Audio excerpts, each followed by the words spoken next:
Olá pessoal, eu sou a professora Bruna Pinotti Garcia e nós vamos estudar a relação entre ética e moral.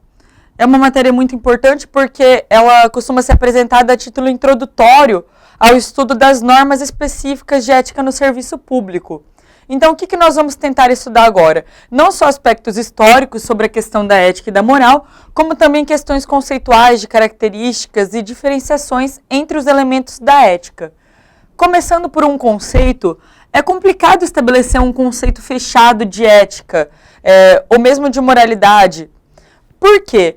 Porque esse conceito ele vai passando por adaptações ao longo da história e, na verdade, ninguém sabe ao certo definir de maneira estrita o que é ética.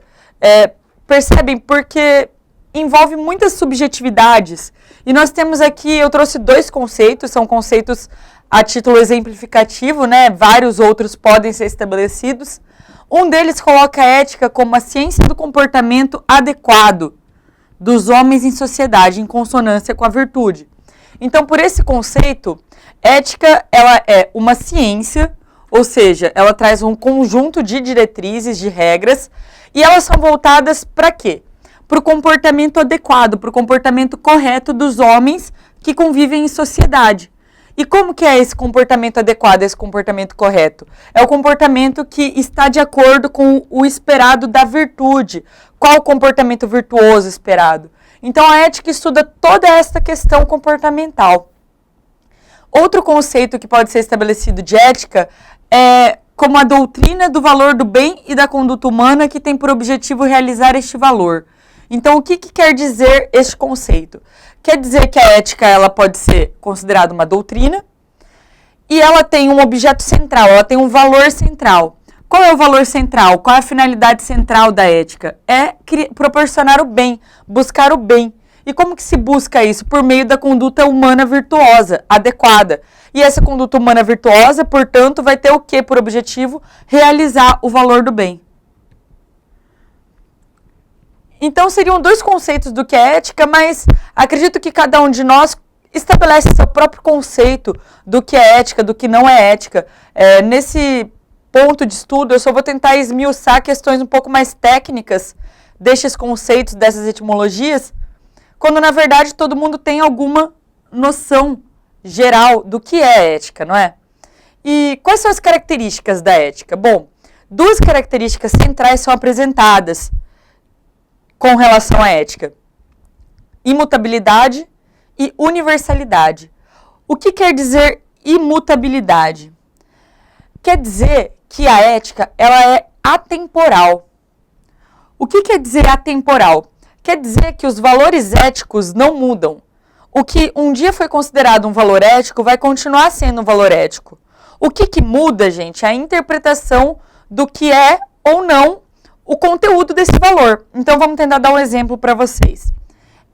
A ética é atemporal. Algum dia, respeitar o próximo vai deixar de ser considerado um comportamento ético? Não. Era assim há 1000 anos atrás e vai ser assim daqui a 1000 anos. Então, o respeito ao próximo é um valor ético atemporal. O que muda? Quem é o próximo? Bom, em tempos de escravidão, o escravo não era considerado próximo.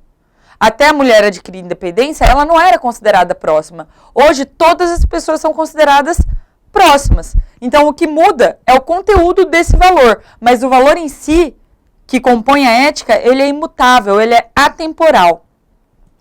A outra característica se refere à universalidade. Com o tempo, se estabeleceu a noção de que o conteúdo ético é válido para todas as pessoas. Tanto no que elas possam se beneficiar, ou seja, o direito delas de não serem desrespeitadas, de terem seus valores garantidos, quanto no papel delas. Elas devem agir de forma ética, devem se comportar de forma ética.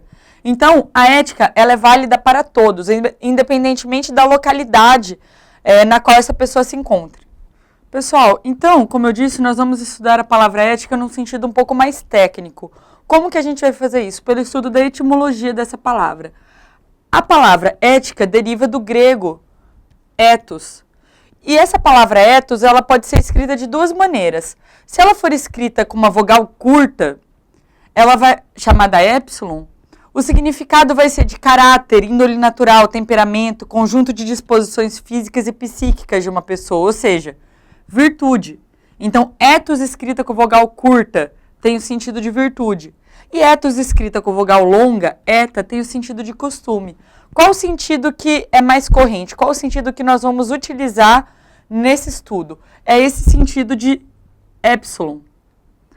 Então, ethos, pra gente, é uma palavra que remete ao caráter, à índole natural, ao temperamento, às disposições físicas e psíquicas de uma pessoa, tudo isso se relacionando, portanto, ao comportamento virtuoso, o comportamento conforme a virtude.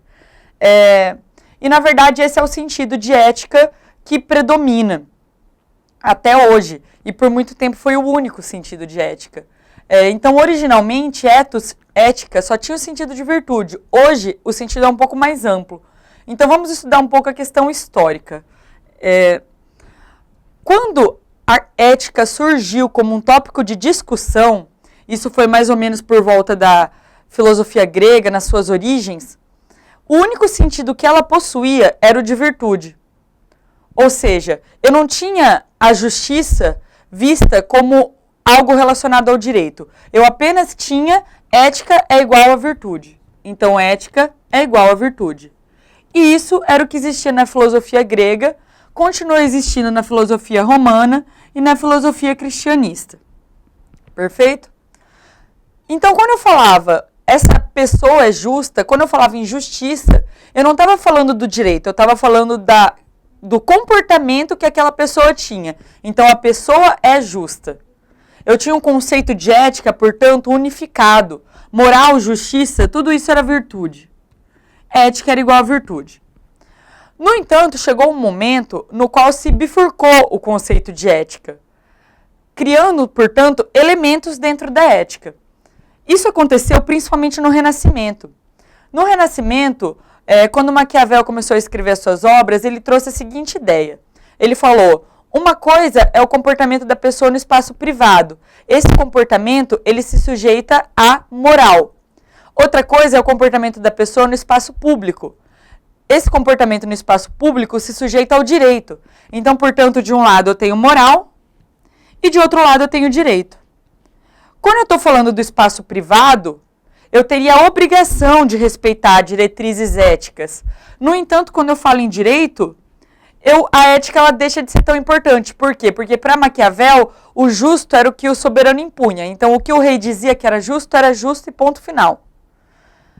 Esse conceito de Maquiavel não perdurou por muito tempo, né? Porque ele era muito radical. No entanto, algo que Maquiavel fez perdurou, que é a diferença entre moral e direito.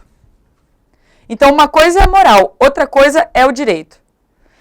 E quando veio o iluminismo, o que se falou? Olha, não é bem assim, gente. A moral realmente é um elemento e o direito é outro. No entanto, o direito deve ser justo. Então, a moral ela tem um valor axiológico aqui, que é o valor do bem, enquanto que o direito tem o valor do justo. Percebem? Então, moral igual a bem, direito é igual a justo. Ambos são elementos da ética. Predomina até hoje essa bifurcação do conceito de ética. Eu visualizo ética tanto no campo da moral, quanto a ética no campo do direito. Esse conceito, no entanto, passou por um momento meio complicado. Houve um momento em que se acreditou que o direito justo era apenas aquele criado conforme as leis formais de criação do direito. Entendia-se, portanto, que o justo não era um valor exatamente ético. Mas aí vieram os reflexos gravíssimos da Segunda Guerra Mundial, questões como o Holocausto, etc. E isso mostrou o quê? Que um direito que não é justo nem ao menos poderia ser considerado direito. Então, o que se tem hoje é pacífico. O direito deve ser justo. E a moral deve ser conforme a virtude. Portanto, estudando a questão dos elementos da ética, eu tenho pelo menos como elementos da ética moral e direito. Um elemento é a moral, outro elemento é o direito. Nós temos alguns autores que criam outros elementos dentro da ética. Por exemplo, Miguel Reale apontava que, além de moral e direito, também seria um elemento da ética os costumes. Mas o importante de tudo isso é entender que, pelo menos, ética é formada por moral e direito.